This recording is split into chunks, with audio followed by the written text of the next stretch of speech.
ವ್ಯಾಖ್ಯಾಮುದ್ರಾಂ ಕರಸರಸಿಜೈಃ ಪುಸ್ತಕಂ ಶಂಖಚಕ್ರೆ ಬಿಭ್ರದ್ಭಿನ್ನ ಸ್ಫಟಿಕರುಚಿರೆ ಪುಂಡರೀಕೆ ನಿಷನ್ನಃ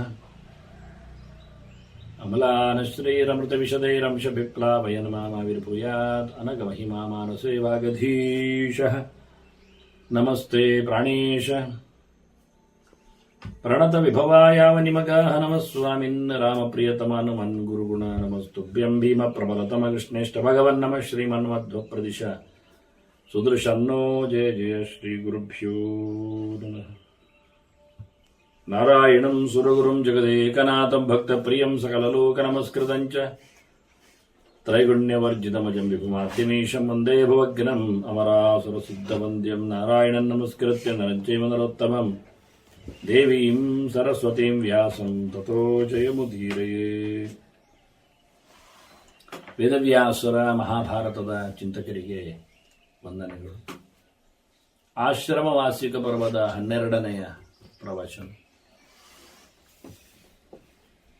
ಧೃತರಾಷ್ಟ್ರ ವೇದವ್ಯಾಸರಿಂದ ಅನುಮತಿ ಪಡೆದವ.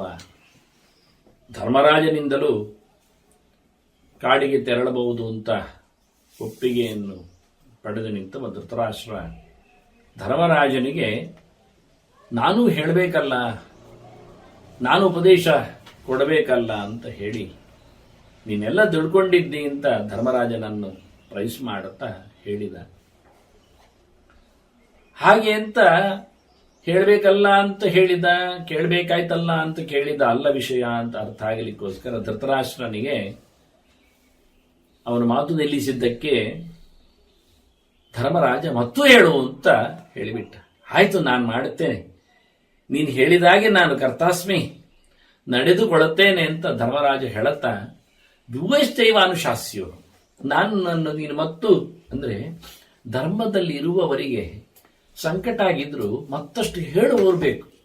ಅದು ಕೇಳುತ್ತಾ ನಡೆಸಲಿಕ್ಕೆ ಹುಮ್ಮಸ್ಸು ಬರ್ತದೆ ಹೆಚ್ಚು. ಜೊತೆಯಲ್ಲಿ ಕೆಲವರ ಮಾತು ಅದನ್ನು ನಡೆಸಿಕೊಡುವ ವಿಶೇಷತೆಯನ್ನು ಪಡೆದಿರುತ್ತದೆ. ಕೃಷ್ಣ ಹೇಳಿದ ಅಂತ ಹೇಳಿಕೊಳ್ಳುವ ನೆಲೆಯಲ್ಲಿ ಮಾಡುವ ವ್ಯವಸ್ಥೆಗಳು. ಇನ್ನು ಸಣ್ಣ ಮಕ್ಕಳು ಕೆಲವೊಮ್ಮೆ ಏನಲ್ಲ ಅಂತ ಆದರೂ ಸೊನ್ನೆಯಿಂದ ಶಾಲೆಗೆ ಹೋಗುವವರಾದ್ದರಿಂದ ಟೀಚರ್ ಹೇಳಿದ್ದೇ ಪರಮ ವೇದ ಅವರಿಗೆ ಮಾತು. ಬೇರೆ ಯಾರು ಹೇಳಿದ್ರು ಕೇಳೋದಿಲ್ಲ, ಅವ್ರು ಹೇಳಿದ್ದಾರಲ್ಲ ಅಂತ ಮಾಡುತ್ತಾರೆ. ಕೊನೆಗೆ ಈ ಪೇರೆಂಟ್ಸ್ಗಳು ಟೀಚರ್ ಹತ್ರ ಹೇಳಿಸುವುದು, ಒಂಚೂರು ಹೇಳಿಬಿಡಿ, ಇಲ್ಲಾದ್ರೆ ನೀವು ಹೇಳಿದ್ರೆ ಕೇಳುತ್ತಾರೆ. ನೋಡಿ, ಅವರಿಗೂ ಫೈತ್ ಇರುವುದು ಹಾಗೆ. ಅದರಂತೆ ಕೆಲವರ ಮಾತುಗಳು ಏನೋ ಬಹಳಷ್ಟು ಸಮಯಗಳಿಂದ ಆ ಅಧ್ಯಾಪನ ವೃತ್ತಿಯಲ್ಲೇ ಅವರು ತಮ್ಮನ್ನು ತೊಡಗಿಸಿಕೊಂಡದ್ದರಿಂದ ವಿದ್ಯಾದೇವತೆಯನ್ನು ಸ್ವಲ್ಪ ಹೆಚ್ಚು ಫೋರ್ಸ್ ಮಾಡಿರಬಹುದು. ಇಲ್ಲೇನಲ್ಲ, ಎಲ್ಲ ದೇವತೆಗಳ ಶಕ್ತಿಗಳೇ. ಶಂಖದಿಂದ ಬಂದಾಗಲೇ ತೀರ್ಥ ಹೇಳೋದಿಲ್ಲ. ಅಂದ್ರೆ ತೀರ್ಥ ಆಗಲಿಕ್ಕೆ ನೀವೆಷ್ಟು ಅಭಿಷೇಕ ಮಾಡಿದ್ರು ಶಂಖದಿಂದ ಅಭಿಷೇಕ ಮಾಡದಿದ್ದದು ತೀರ್ಥವೇ ಆಗುವುದಿಲ್ಲ. ಬೇಕೆ ಶಂಖ ಮಹಾಲಕ್ಷ್ಮಿಯ ಪಾತ್ರಭೂತವಾದ ಒಂದು ಪಾತ್ರ. ನೀವು ಬಂಗಾರದ ಕಲಶದಲ್ಲೇ ದೇವರ ಮೇಲೆ ಅಭಿಷೇಕ ಮಾಡಿ ತೀರ್ಥ ಬೇಕಾದ್ರೆ ಒಂದು ಶಂಖವು ಸೇರಿರ್ಬೇಕಲ್ಲ, ಒಂದು ಶಂಖೋದಕ್ಕಾದ್ರೂ ಒಮ್ಮೆ ಬರಬೇಕಲ್ಲ ಅಲ್ಲಿಗೆ. ಹಾಗಾಗಿ ಅದರಂತೆ ವಿದ್ಯಾದೇವತೆ ಉಪಾಸನೆಯಲ್ಲಿ ಬಂದು ನಿಂತವರು ಎನ್ನುವ ನೆಲೆಯಲ್ಲಿ ಅವರಿಗೊಂದು ದಾರಿ ಇರಲಿ. ಆದ್ರಿಂದ ಧೃತರಾಷ್ಟ್ರ ಸಿಂಹಾಸನದಲ್ಲಿ ಬಂದವಲ್ವಾ, ಸಾಲಲ್ಲಿ ಇದ್ದಾಗ ಎಡವಟ್ಟಾಗಿ ಹೆಚ್ಚು ಕಡಿಮೆಯಾಗಿ ಕೂತಿದ್ದಾನಲ್ಲ, ಇದರಿಂದಾಗಿ ಬಹಳ ಚೆನ್ನಾಗಿ ಧೃತರಾಷ್ಟ್ರ ಹೇಳಿದ್ದನ್ನು ಕೇಳಿಕೊಂಡವ ಮತ್ತಷ್ಟು ಖುಷಿಪಟ್ಟು ಇನ್ನೂ ನಮಗೆ ಹೇಳಿ ನೀವು ಅಂತಾನೆ. ಯಾವುದೋ ಮೂಲೆಯಲ್ಲಿ, ಯಾವುದೋ ಒಂದು ಬಗೆಯಲ್ಲಿ, ಯಾವುದೋ ಒಂದು ಹೊಸ ಮಾತುಗಳು, ವ್ಯೂಗಳು, ಬೆಳಕುಗಳು, ಕಿಡಿಗಳು ಬರಲಿಕ್ಕೆ ಸಾಧ್ಯವೇ. ಆದ್ರಿಂದ ಧರ್ಮರಾಜ ಇಷ್ಟಪಟ್ಟವನಾದ್ರಿಂದಲೇ ಕೇಳುತ್ತಾನೆ ಮತ್ತೊಮ್ಮೆ, ಭೂಯಶ್ಚೈವ ಅನುಶಾಸ್ಯೋಹಂ ಭವತಾ ಪಾರ್ಥಿವರ್ಷಭ, ನೀನು ದೊಡ್ಡ ರಾಜನೇ, ರಾಜತನದಲ್ಲಿ ನಿನಗೂ ದೊಡ್ಡ ಸ್ಥಿತಿ ಇದೆ, ಹಾಗಾಗಿ ನೀನು ಮತ್ತೆ ಹೇಳಬೇಕೆಯ ನನಗೆ ಅಂತ ಕೇಳುತ್ತಾನೆ. ಆಗ ಧೃತರಾಷ್ಟ್ರ ಹೇಳುತ್ತಾನೆ, ತುಂಬ ಹೊತ್ತು ಮಾತಾಡಿದ್ದೆ, ನಾನು ಆಯಾಸ ಆಗಿದೆ, ನೀನು ಸ್ವಲ್ಪ ರೆಸ್ಟ್ ತಗೋ, ಪುತ್ರ ವಿಶ್ರಾಮ್ಯತ ಅಂತಾವತ್ ಮಮ ಅಪಿ ಬಲವಾನ್ ಶ್ರಮ, ತುಂಬ ಕಷ್ಟ ಆಗಿದೆ, ತುಂಬ ಹೆಚ್ಚು ಮಾತಾಡಿದ್ದೇನೆ, ಹೇಗೂ ನಿನಗೂ ಬಹಳ ಆಯಾಸ, ಅಂದರೆ ಸಮಯ ಹೋಗಿದೆ, ಅದು ನೀನು ವಿಶ್ರಾಂತಿ ಪಡೆ ಅಂತ ಹೇಳಿ ಧೃತರಾಷ್ಟ್ರ ಹೋದ. ತನ್ನ ಮನೆಗೆ ಹೋದ, ಗಾಂಧಾರಿಯ ಜೊತೆಯಲ್ಲಿ ಹೋದ. ಅಲ್ಲಿ ಹೋಗಿ ವಿಶ್ರಾಂತಿಯಾಗಿ ಆಸನದಲ್ಲಿ ಕೂತಿದ್ದಾನೆ. ಕೂತಾಗಿ ಗಾಂಧಾರಿ ಮೇಲೆ ಕೇಳುತ್ತಾನೆ,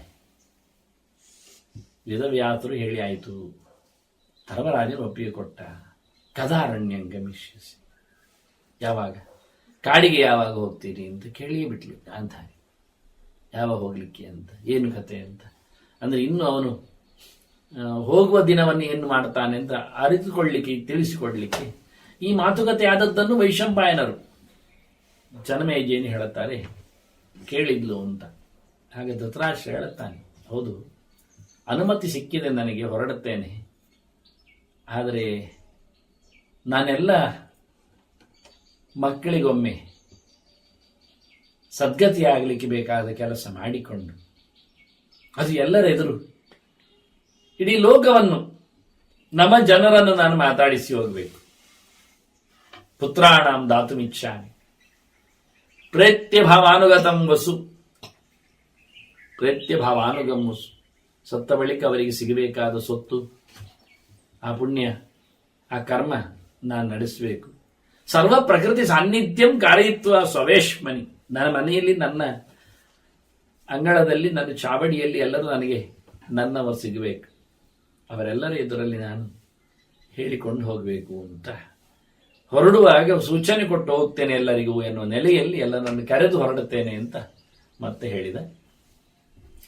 ಈ ಸಂಗತಿ ಮತ್ತೆ ಧರ್ಮರಾಜನಿಗೆ ಮುಟ್ಟಿಸ್ತಾನೆ. ಧರ್ಮರಾಜ ಎಲ್ಲರನ್ನು ಇದಕ್ಕೋಸ್ಕರ ಕರೆಸ್ತಾನೆ. ಎಲ್ಲರನ್ನು, ಜನರನ್ನು, ಬ್ರಾಹ್ಮಣರನ್ನು, ಕೆಲಸದವರನ್ನು, ವ್ಯಾಪಾರಿಗಳನ್ನು, ಇತರ ಕ್ಷತ್ರಿಯ, ಹೀಗೆ ಎಲ್ಲರೂ, ಆ ಕಾಲದಲ್ಲಿನ ಎಲ್ಲರನ್ನೂ ಸಹ ಹೇಳುತ್ತಾನೆ. ಧೃತರಾಷ್ಟ್ರ ತಮ್ಮನ್ನು ಮಾತಾಡಿಸ್ಲಿಕ್ಕಿದ್ದಾನೆ, ಕಾಯಬೇಕು, ಕಾಣಬೇಕು ಇದ್ದಾನೆ, ಬರಬೇಕು ಅಂತ ಹೇಳಿ ಎಲ್ಲರೂ ಬಂದಿದ್ದಾರೆ, ಸೇರಿದ್ದಾರೆ. ಎಲ್ಲ ಸೇರಿದವರನ್ನು ಮತ್ತೆ ಧೃತರಾಷ್ಟ್ರ ತಿಳಿಸಿದಾಗ ಧೃತರಾಷ್ಟ್ರ ಎದುರು ಬಂದು ಅವರೆದುರು ನಿಂತು, ಕಣ್ಣಿ ಕಾಣುವುದಿಲ್ಲ ಅವನಿಗೆ, ಆದರೆ ಹೇಳಿಕೊಳ್ಳುತ್ತಾನೆ, ನನಗೆ ಗಾಂಧಾರಿಯ ಜೊತೆಯಲ್ಲಿ ಕಾಡಿಗೆ ಹೋಗ್ಲಿಕ್ಕಿದೆ, ವೇದವ್ಯಾಸರು ಒಪ್ಪಿಗೆ ಕೊಟ್ಟಿದ್ದಾರೆ, ಧರ್ಮರಾಜ ಆಯಿತು ಅಂದಿದ್ದಾನೆ, ಅರಣ್ಯ ಗಮನೆ ಬುದ್ಧಿ, ನನಗೀಗ ಅರಣ್ಯಕ್ಕೆ ಹೋಗುವ ಆಲೋಚನೆ ಸರಿಯಾಗಿ ಬಂದಿದೆ. ಗಾಂಧಾರಿ ಸಹಿತ ಸೇನೆ, ನಾನು ಗಾಂಧಾರಿಯ ಜೊತೆಯಲ್ಲಿ ಹೋಗ್ತಾ ಇದ್ದೇನೆ. ನೋಡಿ, ಇಲ್ಲಿ ಎಲ್ಲಿಯೂ ಕುಂತಿಯ ಕಥೆಯೇ ಇಲ್ಲ, ಹೇಳುವುದಿಲ್ಲ, ಕೇಳುವುದಿಲ್ಲ, ಗೊತ್ತಿಲ್ಲ, ಏನಿಲ್ಲ. ಅಂದ್ರೆ ಸಡನ್ ಆಗಿ ಕುಂತಿಯ ಆ ಹೆಜ್ಜೆ, ಅಂದ್ರೆ ಅವಳಿಗೆ ಗೊತ್ತಿರಬೇಕು. ವೇದವ್ಯಾಸರಲ್ಲಿ ಧೃತರಾಷ್ಟ್ರ ಹೋಗ್ಲಿಕ್ಕೆ ಕೇಳಿಕೊಂಡಾಗ ಧರ್ಮರಾಜ ಬಿಡಲೇ ಇಲ್ಲ. ನೋಡಿ, ಧರ್ಮರಾಜ ಧೃತರಾಷ್ಟ್ರನೇ ಹೋಗ್ಲಿಕ್ಕೆ ಬಿಡ್ಲಿಲ್ಲ, ಗಾಂಧಾರಿಗೆ ಹೋಗ್ಲಿಕ್ಕೆ ಬಿಡ್ಲಿಲ್ಲ, ಇನ್ನು ಕುಂತಿ ಹೋಗ್ಲಿ ಬಿಟ್ಟ. ಇದನ್ನೆಲ್ಲ ಗಮನಿಸಿದ ಕುಂತಿ ಮೌನ, ಹೇಳಲೇ ಇಲ್ಲ ಏನು ಸಹ. ಹಾಗಾಗಿ ಧೃತರಾಷ್ಟ್ರ ಹೇಳುತ್ತಾ ಇದ್ದಾನೆ ಜನರಲ್ಲಿ, ನಾನೆಲ್ಲ ಕಾಡಿಗೆ ಹೋಗಬೇಕು ಗಾಂಧಾರಿಯ ಜೊತೆಯಲ್ಲಿ ಅಂತ ಹೇಳಿಬಿಟ್ಟೆ. ನೇರವಾಗಿ ಹೇಳಿದ್ದಾನೆ, ನನಗೆ ವ್ಯಾಸರು, ಧರ್ಮರಾಜ ಇವರೆಲ್ಲ ಒಪ್ಪಿಗೆ ಕೊಟ್ಟದ್ರಿಂದ ನಿಮ್ಮಲ್ಲಿಯೂ ನಾನು ಕೇಳಬೇಕಲ್ಲ. ಅಸ್ಮಾಕಂ ಭವತಾಂಚೈವ ಏಯಂ ಪ್ರೀತಿ ಹೇ ಶಾಶ್ವತಿ, ನಾವು ನೀವು ಬಹಳಷ್ಟು ಹಳೆಯ ಮಿತ್ರರು, ವಿಶ್ವಾಸಿಗಳು, ಬಹಳಷ್ಟು ನಮ್ಮಲ್ಲಿ ನಿಮ್ಮಲ್ಲಿ ಇರತಕ್ಕಂತಹ ಒಂದು ಪ್ರೇಮ, ಒಡನಾಟ ಅದು ಗರಿಷ್ಠವಾಗಿತ್ತು. ಎಷ್ಟು ಕೇಳಿದ್ರೆ, ನಸ ಅನ್ಯೇಷು ದೇಶೇಶು ರಾಜ್ಞಾಮಿತಿ ಮತ್ತೆ ಮಮ, ಬೇರೆ ದೇಶದ ರಾಜರಲ್ಲಿ ಈ ರೀತಿಯಾದ ಸಾಂಬಂಧಿಕವಾದ ನಿಲುವು ಇಲ್ಲ ಅಂತ ನಾನು ತಿಳ್ಕೊಳ್ಳುತ್ತೇನೆ ಅಂತ. ನೋಡಿ, ನಮ್ಮ ದೇಶದ ಅಂದ್ರೆ ಹಸ್ತಿನಪುರದ ಗದ್ದುಗೆಯ ಮೇಲೆ ಇರತಕ್ಕ ವಿಶ್ವಾಸ ಅಲ್ಲಿನ ಪ್ರಜೆಗಳಿಗೆ ಎಷ್ಟು ಗಾಢವಾಗಿತ್ತು, ಅದರಂತೆ ಆ ದೇಶದ ರಾಜರು ಸಹ ಅವರ ಮೇಲೆ ಇಟ್ಟಿರತಕ್ಕಂತಹ ಭರವಸೆ ಇವೆಲ್ಲ ಗಾಢವಾಗಿತ್ತು ಅಂತಾನೆ ಆ ಕಾಲದಲ್ಲಿ. ಬೇರೆ ಕಡೆಯಲ್ಲಿ ಇದು ಕಾಣಲಿಕ್ಕಿಲ್ಲ ಅಂತ, ಯಾಕೆಂದ್ರೆ ಇದು ದೊಡ್ಡ ದೊಡ್ಡ ಅರಸೊತ್ತಿಗೆಯಲ್ಲಿ ಬಂದಂತಹ ಕಥೆ ಅಲ್ಲವಿದು. ಶಂತನುವಿನ ಕಮ್ಮಿಯ ಹಿಂದಿನ ಲೆಕ್ಕಾಚಾರ ನೋಡಿಕೊಂಡ್ರೆ, ಅದಕ್ಕೂ ಹಿಂದಕ್ಕೆ ಹೋಗ್ತಾ ಹೋಗ್ತಾ ಯಯಾತಿ, ದುಷ್ಯಂತ ಇವರನ್ನೆಲ್ಲ ಲೆಕ್ಕ ಹಾಕೊಂಡ್ರೆ ಈ ದೇಶ ಬಹಳ ದೊಡ್ಡ ಮಟ್ಟಿನಲ್ಲಿ ಪ್ರಜೆಗಳನ್ನು ಮಾತಾಡಿಸಿದೆ. ಹಾಗಾಗಿ ಪ್ರಜೆಗಳು ಬಹಳ ದೊಡ್ಡ ಮಟ್ಟಿನಲ್ಲಿ ಈ ದೇಶದ ದೊರೆಗಳನ್ನು ಗೌರವಿಸಿದ್ದಾರೆ ಎನ್ನುವ ಅರ್ಥದಲ್ಲಿ ಬಹಳ ಸುಂದರವಾಗಿ ಈತ ಹೇಳ್ತಾನೆ. ನಮಗೂ ನಿಮಗೂ ಇರತಕ್ಕಂತಹ ಬಾಂಧವ್ಯ ಬೇರೆ ಕಡೆಯ ರಾಜರಲ್ಲಿ, ಪ್ರಜೆಗಳಲ್ಲಿ ಇರುವುದನ್ನು ನೋಡಿಲ್ಲ, ಕೇಳಿಲ್ಲ ಅಂತಾನೆ. ಇನ್ನೊಂದು ಕಡೆ ಇರುವುದು ಜರಾಸಂಧ, ಅವನು ಹಠಮಾರಿ, ತುಂಬಾ ಉಪದ್ರವಕಾರಿ, ರಾಜನನ್ನೆಲ್ಲ ಬೊಗ್ಗು ಬಡಿದವ. ಮಗುದೊಂದು ಕಡೆಯಲ್ಲಿ ನರಕಾಸುರ, ಅವನು ವಿಚಿತ್ರ, ಎಲ್ಲ ಹೆಣ್ಮಕ್ಕಳನ್ನೆಲ್ಲ ಎಳೆದುಕೊಂಡು ಹೋದವ. ಇನ್ನೊಂದು ಕಡೆಯಲ್ಲಿ ಆದವರು ಬಹಳ ಚೆನ್ನಾಗಿದ್ದಾರೆ, ವಿಷಯ ಸರಿ. ಅಲ್ಲಿ ಇಂಥ ಎಡವಟ್ಟುಗಳಾಗಲಿಲ್ಲ. ಅದನ್ನು ಗುರುತಿಸುವುದಿಲ್ಲ. ಅದಿದ್ರು ಇವರ ಕೆಳಗೆ ಅನ್ನೋ ನೆಲೆಯಲ್ಲಿ ಮಾತಾಡ್ತಾನೆ ಇವನು. ಇರ್ಲಿ, ಅದರಿಂದ ಆ ಕಾಲದಲ್ಲಿ ಇರತಕ್ಕ ಒಂದು ರಾಜಕೀಯ ಪರಿಸ್ಥಿತಿ ಧೃತರಾಷ್ಟ್ರನ ಬಾಯಿಯಿಂದ ಕೇಳಬಹುದು ನಾವು. ನ ಅನ್ಯೇಷು ದೇಶೇಶು ಪ್ರಾಜ್ಞಾಮಿತಿಮತಿರ್ಮಮ ಅಂತ. ಬೇರೆ ದೇಶಗಳಲ್ಲಿರತಕ್ಕ ಪ್ರಜೆಗಳಿಗೆ ಅವರ ರಾಜರ ಮೇಲೆ ಈ ರೀತಿಯಾದ ಒಂದು ಗಟ್ಟಿಯಾದ ಗಾಢವಾದ ಪ್ರೀತಿ ವಿಶ್ವಾಸದ ನಂಟು ಉಂಟು ಅಂತ ನಾನು ತಿಳ್ಕೊಂಡಿಲ್ಲಲ್ಲ ಅಂತ ಹೇಳಿ ಪ್ರಜೆಗಳ ವಾತ್ಸಲ್ಯವನ್ನು ಆತ ಇಲ್ಲಿ ಬಹಿರಂಗಪಡಿಸ್ತಾನೆ. ಮತ್ತು ಹೇಳುತ್ತಾನೆ, ನನಗಿಲ್ಲಿ ಏನು, ಈಗ ನಾನು ಕಾಡಿಗೆ ಹೋಗ್ತಾ ಇದ್ದೇನೆ, ಧರ್ಮರಾಜನ ಒಪ್ಪಿಗೆ ಕೊಟ್ಟಿದ್ದಾನೆ ಅನ್ನೋ ಮೂಲಕ ನನಗೆ ಇಲ್ಲಿ ಬೇಸರ ತಂದಿದೆ, ಚೆನ್ನಾಗಿಲ್ಲ ಅಂತ ಅರ್ಥ ಅಲ್ಲ. ಪ್ರಜೆಗಳಿಗೆ ತನ್ನ ಸಹಜವಾದ ಅನುಭವವನ್ನು ಹೊರಗೆ ತರ್ತಾನೆ. ಯುಧಿಷ್ಠಿರ ಗತೆ ರಾಜ್ಯೇ ಪ್ರಾಪ್ತಶ್ಚಾಸ್ಮಿ ಸುಖಂ ಮಹತ್. ನನಗಿಲ್ಲಿ ಬಹಳಷ್ಟು ನೆಮ್ಮದಿ ಇದೆ. ಧರ್ಮರಾಜ ರಾಜ್ಯಭಾರ ಮಾಡಿದ ಬಳಿಕ ನನಗೆ ತುಂಬಾ ತುಂಬಾ ಸುಖ ಇದೆ, ಸಮೃದ್ಧಿ ಇದೆ, ಶಾಂತಿ ಇದೆ, ನೆಮ್ಮದಿ ಇದೆ ಅಂತಾನೆ. ಎಷ್ಟು ಕೇಳಿದ್ರೆ ನಾನು ಹೇಳುತ್ತೇನೆ ಅಂತ ಅವನಿಗೆ ಬಾಯ್ಬಿಟ್ಟು ಹೇಳ್ತಾರೆ. ಮನ್ಯೆ ದುರ್ಯೋಧನ ಐಶ್ವರ್ಯಾತ್ ವಿಶಿಷ್ಟಂಭೋ ಇರ್ಗುಣೈ. ದುರ್ಯೋಧನನ ಮರ್ಜಿಗಿಂತ ಎಷ್ಟೋ ಪಾಲು ಮೇಲೆ ಇದೆ ಅಂತ ನಾವು. ನನ್ನ ಖಾಸ ಮಗನು ನನ್ನನ್ನು ನೋಡಿಕೊಂಡದ್ದಕ್ಕಿಂತ, ಓಲೈಸಿದ್ದಕ್ಕಿಂತ, ಸುಖ ಕೊಟ್ಟದ್ದಕ್ಕಿಂತ ಎಷ್ಟೋ ಮಿಗಿಲು ನನಗೆ ಧರ್ಮರಾಜ ಆನಂದ ಕೊಟ್ಟಿದ್ದಾನೆ ಅಂತ ಬಹಳ ಫ್ರ್ಯಾಂಕ್ ಆಗಿ ಧೃತರಾಷ್ಟ್ರ ಪ್ರಜೆಗಳ ಹತ್ರ ಹೇಳ್ತಾನೆ. ನನಗೆ ಒಳಗುದಿಯಲ್ಲಿ ನೋವಿನಿಂದ, ಸಂಕಟದಿಂದ ಧರ್ಮರಾಜ ಅನುಮತಿ ಕೊಟ್ಟು ವ್ಯಾಸರು ನನ್ನನ್ನು ದೂಡುವಂತೆ ನಾನು ಹೋಗುವುದಲ್ಲ. ಅತ್ತ ಮಗ, ಇತ್ತ ಅಪ್ಪ. ವ್ಯಾಸರ ಅಪ್ಪ ಇದ್ದಾನೆ, ಮಗ ಸ್ಥಾನದಲ್ಲಿ ಧರ್ಮರಾಜ ಇದ್ದಾನೆ. ಅಪ್ಪನಿಂದ ಮಗನಿಂದ ಇಬ್ಬರಿಂದಲೂ ನಾನು ಅನುಮತಿ ಪಡೆದಿದ್ದೇನೆ ಅಂದಾಗ ನಾನು ಸಂಕಟದಲ್ಲಿದ್ದೇನೆ ಅಂತ ಅರ್ಥ. ನಾನು ತುಂಬಾ ಖುಷಿಯನ್ನು ಅನುಭವಿಸಿದ್ದೇನೆ. ಇನ್ನು ಸುಖ ಪಡುವ ಕಾಲ ಅಲ್ಲ ಇದು ನನ್ನದು. ಹಾಗಾಗಿ ನಾನು ಹೊರಡಬೇಕಾಗಿದೆ, ತಮ್ಮೆಲ್ಲರ ಅಪ್ಪಣೆ ನನಗೆ ಬೇಕಲ್ಲ ಅಂತ ಹೇಳಿ ಮಗದೊಮ್ಮೆ ಅವರಿಗೆ ಕೇಳಿಕೊಳ್ಳುತ್ತಾನೆ. ಇಷ್ಟು ಚೆನ್ನಾಗಿ ಎರಡು ಅಂಶ ಮಾತಾಡಿದೆ ಇಲ್ಲಿ, ದೊಡ್ಡದು ಮಾಡಿ ಧೃತರಾಷ್ಟ್ರ. ಒಂದು ಪ್ರಜೆಗಳಲ್ಲಿ ಇರತಕ್ಕಂತಹ ವಾತ್ಸಲ್ಯ, ಅದನ್ನು ಕ್ಯಾಶ್ ಮಾಡಿದ. ಮತ್ತೊಂದು ತನಗಾದ ಇಲ್ಲಿನ ಶುಭ್ರವಾದ ಆನಂದವನ್ನ ಅನುಭವವನ್ನು ತೋಡಿಕೊಂಡ. ಪ್ರಜೆಗಳೆಲ್ಲ ತುಂಬಾ ಸಂಕಟಪಟ್ಟರಂತೆ, ಅತ್ತುರಂತೆ, ಮೌನ ಮಾಡಿದ್ರು, ಏನು ಹೇಳಲಿಲ್ಲ. ಒಳಗಿಂದ ನೋವನ್ನು ಅನುಭವಿಸಿಕೊಂಡ್ರು. ಅಂದರೆ ಎಂತಹ ಪರಿಸ್ಥಿತಿ ಅನ್ನೋ ನೆಲೆಯಲ್ಲಿಯೂ, ಅದು ಅನಿವಾರ್ಯ ಎನ್ನುವ ಕ್ಷಣದಲ್ಲಿಯೂ ತಿಳಿದವರು ತಾನೆ. ಅವರೇನು ಮಾತಾಡದಿದ್ದಾಗ ಧೃತರಾಷ್ಟ್ರ ಮತ್ತೆ ತಾನು ಮುಂದುವರಿಸ್ತಾ ಮಾತನ್ನು ಹೇಳ್ತಾನ. ಈ ಗದ್ದುಗೆ ಶಂತನುವಿಂದ ಶುರು ಮಾಡ್ತಾನ. ಅವನು ಶುರು ಮಾಡುವಾಗ ಶಂತನುವಿನ ಗದ್ದುಗೆ ಇದು ನೆನಪಿಸಿಕೊಳ್ಳುತ್ತಾನೆ. ಆ ಹಿರಿಯರು ಎಲ್ಲಿದ್ರು ಅಂತ ಅರ್ಥ. ಇನ್ನೂ ಸಹ 600-700 ವರ್ಷದ ಹಳೆಯವರು, 1000 ವರ್ಷದವರಲ್ಲಿ ಇದ್ದಾರೆ ಅಂತ ಅರ್ಥ. ಮಾಲೀಕ ಎಲ್ಲ ಇದ್ದ ಹಾಗೆ ಪ್ರಜೆಗಳಲ್ಲಿಯೂ. ಅಂತೂ ಬ್ರಾಹ್ಮಣರಲ್ಲಿಂತೂ ಖಂಡಿತ ಅವರೇನು ಹೋರಾಟಕ್ಕೆ ಬಂದಿಲ್ಲ. ಕ್ಷತ್ರಿಯರಲ್ಲಿ ಹೋರಾಟದಲ್ಲಿ ಅಷ್ಟು ದೊಡ್ಡ ವರ್ಷದ ವ್ಯಕ್ತಿಗಳನ್ನು ಗುರುತಿಸಿದಾಗಿಲ್ಲ. ವ್ಯಾಪಾರಿಗಳು, ಕರ್ಮಕರರು ಎಲ್ಲರೂ ಬಂದಿದ್ದಾರಲ್ಲ. ಹೇಳ್ತಾನೆ ಶಂತನುವಿನ ಗದ್ದುಗೆ. ನಂತರದಲ್ಲಿ ವಿಚಿತ್ರ ವೀರ್ಯನ ಆಡಳಿತ, ಅದು ಭೀಷ್ಮನ ಕಣಗಾಪಿನಲ್ಲಿ. ಮತ್ತೆ ನನ್ನ ತಮ್ಮ ಪಾಂಡು, ಏನು ಚಲೋ, ಏನು ಚಂದ ಇವರೆಲ್ಲರ ಆಡಳಿತ. ಮತ್ತೆ ನಾನು ಮಾಡಿದ್ದೆ ಅಲ್ವಾ ಅಂತಾನೆ. ಪಾಂಡು ಬಾರದಿದ್ದಾಗ, ಬಿಟ್ಟು ಹೋದಾಗ, ಸತ್ತು ನಿಂತಾಗ, ಮಯಾಜ ಭವತಾಂ ಸಮ್ಯಕ್ ಶುಶ್ರೂಷಾಯ ಕೃತ ಅನಘ. ನಾನು ನಿಮ್ಮ ಸೇವೆ ಮಾಡಿದ್ದೇನೆ, ಸುಂದರವಾಗಿ ಮಾಡಿದ್ದೇನೆ, ತಪ್ಪಿಲ್ಲದೆ ಮಾಡಿದ್ದೇನೆ. ಕೇಡು ಎಣಿಸದೆ ನಿಮಗೆ ನಾನು ರಾಜ್ಯಭಾರವನ್ನು ಕೊಟ್ಟಿದ್ದೇನೆ ಅಂತ ಆಗ ವಿದುರ ಇದ್ದ. ಹಾಗಾಗಿ ತಪ್ಪಾಗ್ತಿರಲಿಲ್ಲ. ಮತ್ತೆ ಧೃತರಾಷ್ಟ್ರನಿಗೆ ಒಲುಮೆ ಇತ್ತು ಆ ಪರಂಪರೆಯನ್ನು ಹಾಗೆ ಉಳಿಸಿಕೊಳ್ಳುವಲ್ಲಿ. ಎಷ್ಟು ಕೆಟ್ಟ ದುರ್ಯೋಧನ ಇದ್ದರೂ ಧೃತರಾಷ್ಟ್ರ ಅಂದಾಗ ಹಾಗೆ ಇದ್ದ. ಇರ್ಲಿ. ಮತ್ತೆ ಹೇಳ್ತಾನೆ ಒಂದೆಡೆಯಲ್ಲಿ, ಅಸಮ್ಯಗ್ವ ಮಹಾಭಾಗ, ತಪ್ಪು ಆಗಿರ್ಬೇಕಲ್ಲ ಅಂತ. ಚೆನ್ನಾಗಿ ಮಾಡಿದ್ದೇನೆ ಹೇಳಿದ, ಅಸಮ್ಯಗ್ವ ಚಂದ ಮಾಡಿಲ್ಲ ಅಲ್ವಾ ನಾನು. ನನ್ನ ಮಗನ ವಿಚಿತ್ರವಾದ ಬುದ್ಧಿಗೆ ನಾನು ಒಳಗಾಗಿ ನನ್ನ ದೌರ್ಬಲ್ಯದಿಂದ ಆಡಳಿತ ಕೆಟ್ಟಿತ್ತು. ಅಸಮ್ಯಗ್ವ ಮಹಾಭಾಗ ತತ್ ಕ್ಷಂತವ್ಯಂ ಅತಂದ್ರಿತೈ. ಹೇಳ್ತಾನೆ, ನೀವೆಲ್ಲ ಅದನ್ನು ಮನ್ನಿಸಿರಿ, ಕ್ಷಮಿಸಿರಿ ಅಂತ ಕೇಳಿಕೊಳ್ತಾನೆ. ಕೈ ಮುಗಿದುಕೊಂಡು ಕೇಳುತ್ತಾನೆ ಬದ್ಧಾಂಜಲಿ. ಧೃತರಾಷ್ಟ್ರನಿಗೆ ಯಾರು ಕಾಣುವುದಿಲ್ಲ, ಆದರೆ ಎಲ್ಲರಿಗೂ ಧೃತರಾಷ್ಟ್ರ ಕಾಣುತ್ತಾನೆ. ಅವನ ಕೈ ಮುಗಿದುಕೊಂಡು ತಲೆ ಬಗ್ಗಿಸಿಕೊಂಡು, ನೀವು ಕ್ಷಮೆ ಕೊಡಿ, ನನಗೆ ನನ್ನ ಆಡಳಿತಕ್ಕೆ ಏನು ಹೆಚ್ಚು ಕಡಿಮೆ ಆಗಿದೆ ಅಂತ ಒಪ್ಪಿಕೊಳ್ತಾನೆ. ಚೆನ್ನಾಗಿ ಮಾಡಿದೆ ಮನಸ್ಸಿಟ್ಟು, ಆದ್ರೆ ಆಗಿದೆ.